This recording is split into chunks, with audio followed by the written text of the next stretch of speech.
자책은 변화의 길을 막습니다. 부처님께서는 고통의 원인을 직시하되 자신을 미워하지 말라고 하셨습니다. 우리는 실수를 하면 자주 자신을 책망합니다. 왜 그랬을까? 나는 왜 이 모양일까? 또 이렇게 해버렸구나. 이런 생각들은 자기 혐오로 이어집니다. 그리고 그 마음은 다시 변화하려는 의지를 꺾습니다. 자책은 겉보기엔 반성처럼 보이지만 실은 멈춰 서게 만드는 감정입니다. 마음속에 나는 안 되라는 믿음을 심기 때문입니다. 수행은 스스로를 돌아보는 일이지만 그 안에는 연민이 있어야 합니다. 실수를 인정하되 자신을 때리지 마십시오. 잘못을 알아차리되 스스로에게 따뜻하십시오. 자책은 마음을 무겁게 하고 그 무거움은 걸음을 더디게 만듭니다. 무거운 마음으로는 한 걸음 내딛기도 어렵습니다. 부처님은 고통을 알아차리고 이해하라고 하셨지 그 고통에 빠지라고 하시지 않았습니다. 과거의 잘못은 다시 반복하지 않겠다는 다짐이면 충분합니다. 그 이상 스스로를 괴롭힐 필요는 없습니다. 나는 이렇게 살아왔구나. 그저 알아차리십시오. 이제는 다르게 살아가야겠다. 그렇게 결심하십시오.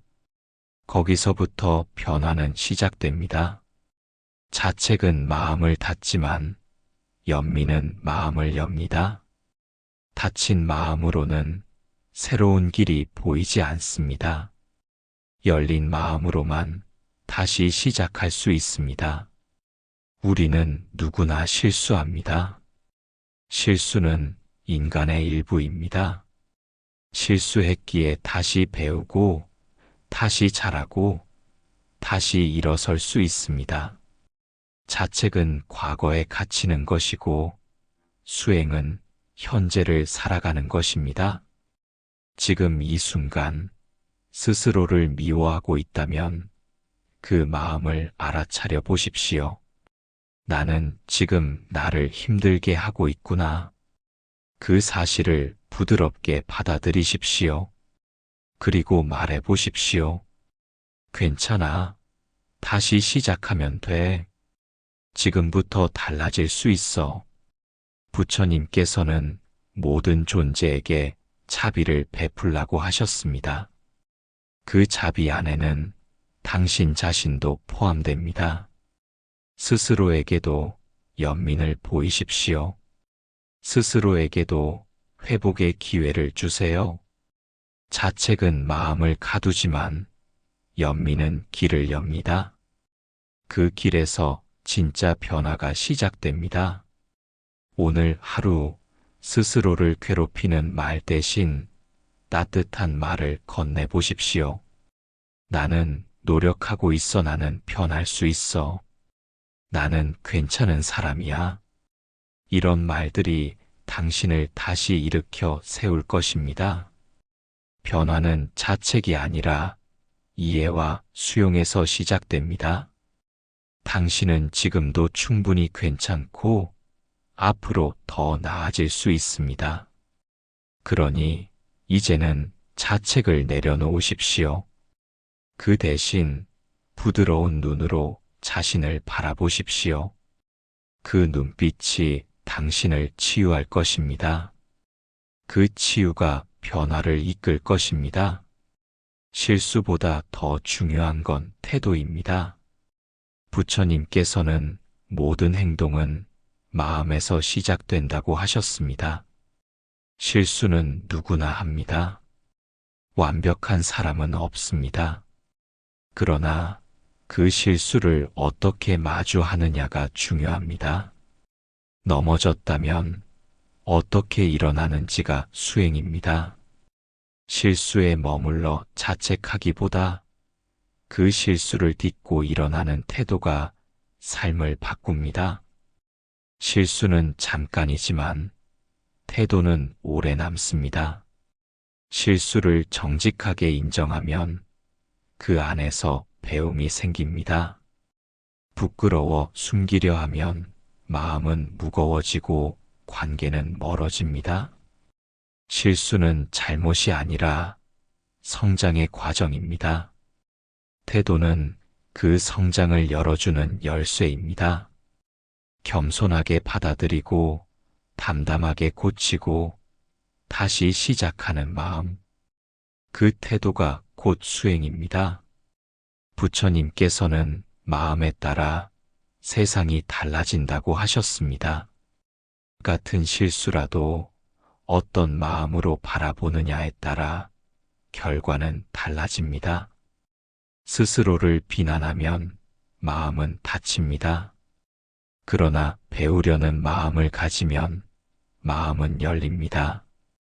열린 마음에는 자비가 자라고 다친 마음에는 고통이 머뭅니다. 실수는 당신을 정의하지 않습니다.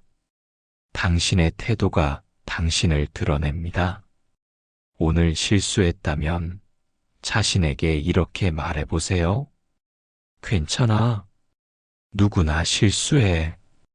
이 실수를 통해 배우면 돼. 다시 잘할 수 있어. 이런 태도는 마음을 부드럽게 하고 삶을 따뜻하게 합니다. 수행은 잘하려는 마음보다 바르게 서려는 마음입니다. 실수를 두려워하지 말고 그 뒤에 따라오는 태도를 살피십시오. 태도는 매 순간 선택할 수 있습니다. 부정할 수도 있고 정직하게 받아들일 수도 있습니다. 숨길 수도 있고 용기 내어 드러낼 수도 있습니다. 그 선택이 바로 당신의 수행을 말해줍니다. 실수했을 때 그 사람의 진심이 드러납니다. 말투, 표정, 행동 속에서 그 사람의 수행이 보입니다. 태도는 말보다 정확합니다. 실수를 만났을 때 그 태도가 자비롭다면 그 사람은 이미 수행 중입니다. 오늘 하루 자신의 태도를 살펴보세요. 실수를 했을 때 그 실수를 대하는 마음이 나를 어디로 이끌고 있는지 바라보세요. 실수는 한순간이지만 태도는 그 이후의 모든 시간을 결정합니다. 실수보다 더 중요한 건 항상 태도입니다. 그 태도가 삶을 변화시키고 관계를 회복시키며 나 자신을 성장하게 만듭니다. 부처님도 늘 말씀하셨습니다. 실수했을 때 부끄러워하지 말고 바른 방향으로 나아가라고. 그 나아감의 힘이 바로 우리의 태도입니다. 부정의 굴레에서 빠져나오는 길은 마음을 바라보는 데서 시작됩니다. 부처님께서는 어떤 감정도 영원하지 않다고 하셨습니다. 부정적인 감정도 그렇습니다. 분노, 슬픔, 질투, 자책, 이 모든 감정은 잠시 머물다 지나가는 손님일 뿐입니다. 하지만 우리는 그 감정에 사로잡혀 마치 영원할 것처럼 느낍니다. 그래서 부정의 굴레에 갇히게 됩니다. 그 굴레는 생각으로 만들어집니다. 나는 왜 이럴까? 아무 의미 없어. 다 소용없어. 이런 생각들은 자꾸 나를 어둡게 만듭니다. 마음이 어두우면 세상도 어둡게 보입니다. 그럴 때일수록 멈추어야 합니다. 그리고 조용히 마음을 바라봐야 합니다. 지금 이 감정이 어디서 왔는지, 어떤 생각에서 시작됐는지 차분히 알아차려야 합니다. 알아차림이 없으면 감정에 휘둘립니다. 하지만 알아차림이 생기면 그 감정을 붙잡지 않게 됩니다. 부정적인 생각은 한 번 빠지면 계속 꼬리를 물고 이어집니다. 그래서 그 흐름을 중간에서 끊는 연습이 필요합니다. 지금 나는 부정적인 생각을 하고 있구나. 그렇게 알아차리는 것만으로도 마음은 조금 가벼워집니다. 부정의 굴레에서 벗어나는 첫걸음은 지금의 나를 있는 그대로 인정하는 것입니다. 나는 지금 지쳐 있구나.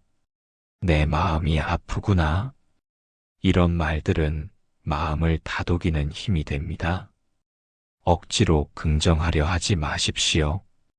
부정의 반대는 억지 긍정이 아닙니다. 있는 그대로의 마음을 그대로 받아들이는 것. 그것이 깨어있음이고 수행입니다. 부정적인 감정을 느낄 수는 있습니다. 그 감정을 느낀다는 것 자체가 이미 알아차림의 문턱에 선 것입니다. 부처님께서는 말씀하셨습니다. 마음이 일으키는 모든 것들을 판단 없이 바라보라. 바라보면 그 마음은 스스로 가라앉습니다. 억누르지 않아도 됩니다. 버리려 하지 않아도 됩니다. 그저 바라보면 됩니다. 부정적인 감정도 하늘을 흐르는 구름과 같습니다.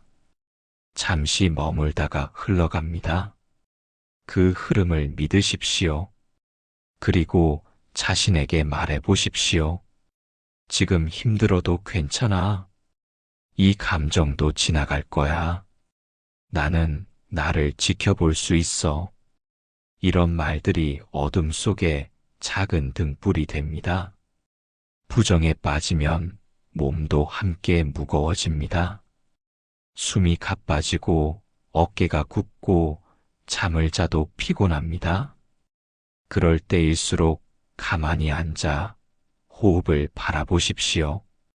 숨을 들이쉬고 내쉬는 그 단순한 움직임이 마음을 다시 붙잡아 줍니다.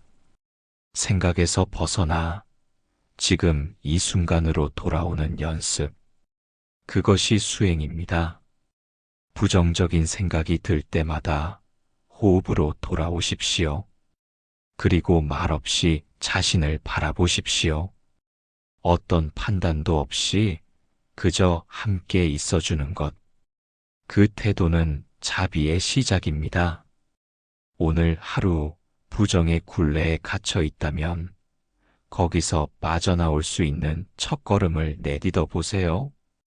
그 첫걸음은 당신을 더 자유롭고 더 밝은 자리로 이끌 것입니다. 자신을 있는 그대로 수용하는 것. 그것이 수행의 본질입니다. 부처님께서는 자기 자신에게도 자비를 베풀라고 하셨습니다. 지금의 나를 있는 그대로 바라보는 것. 그것이 진짜 수행입니다. 변하려 애쓰기 전에 있는 나를 인정해야 합니다. 내가 어떤 상태에 있든 지금 이 모습이 내 전부는 아닙니다. 지금의 나는 그저 흐름 속의 한 장면일 뿐입니다. 나는 변화할 수 있고 자라날 수 있는 존재입니다. 그러니 지금의 나를 미워하지 않아도 됩니다. 있는 그대로 받아들이는 것. 그것이 마음을 열게 합니다. 거기서부터 진짜 변화가 시작됩니다. 있는 그대로 수용한다는 건 게으름도 아니고 포기도 아닙니다. 오히려 진실한 마주함입니다. 억지로 긍정하지 마십시오. 억누르지도 마십시오. 그저 지금의 감정을 부드럽게 바라보십시오. 불안해도 괜찮습니다. 두려워도 괜찮습니다. 완벽하지 않아도 괜찮습니다. 그 모든 마음을 판단 없이 받아들이는 연습. 그것이 수용입니다. 수용이 없으면 마음은 늘 분투하게 됩니다. 나를 바꾸려고, 숨기려고, 증명하려 했습니다. 하지만 있는 그대로 나를 안아주면 그 자체로 고요해집니다. 부처님께서도 말씀하셨습니다. 자기 자신을 이긴 자가 가장 위대한 사람이라고. 그 이김은 억제가 아니라 이해에서 시작됩니다. 자신의 어리석음도 인정하고, 자신의 상처도 인정하고, 그 모든 것을 끌어안는 것입니다. 그래야 마음이 넓어지고 삶이 부드러워집니다. 자신을 거부하면 항상 마음속에 싸움이 생깁니다. 스스로와의 갈등은 가장 깊은 고통이 됩니다. 하지만 수용은 그 갈등을 잠재우는 평화입니다. 내가 지금 어떤 상태든 그 마음을 그대로 알아주는 것, 그 자세가 깨어 있음입니다. 수용은 멈춤이 아닙니다. 수용은 고요한 전진입니다. 마음의 저항이 멈추고 거기서부터 바른 방향으로 나아갈 수 있습니다. 매일 수행할 수 있는 기회는 바로 이 수용에서 시작됩니다. 숨이 가쁘면 그 가쁨을 느끼십시오. 몸이 무거우면 그 무거움을 알아차리십시오. 마음이 힘들면 그 고단함을 받아들이십시오. 그 어떤 상태도 내가 아닌 것이 아닙니다. 모두가 나의 일부입니다. 그것들을 부드럽게 끌어안고 하루를 살아가십시오. 지금 이 순간 당신은 이미 수행 중입니다. 있는 그대로의 나와 함께하는 그 자세, 그것이 가장 깊은 수행입니다. 오늘 하루 자신을 탓하지 마십시오. 지금의 나를 따뜻하게 품어주는 연습을 하십시오. 그 수용이 삶을 바꾸고 관계를 바꾸고 세상을 다르게 보게 할 것입니다.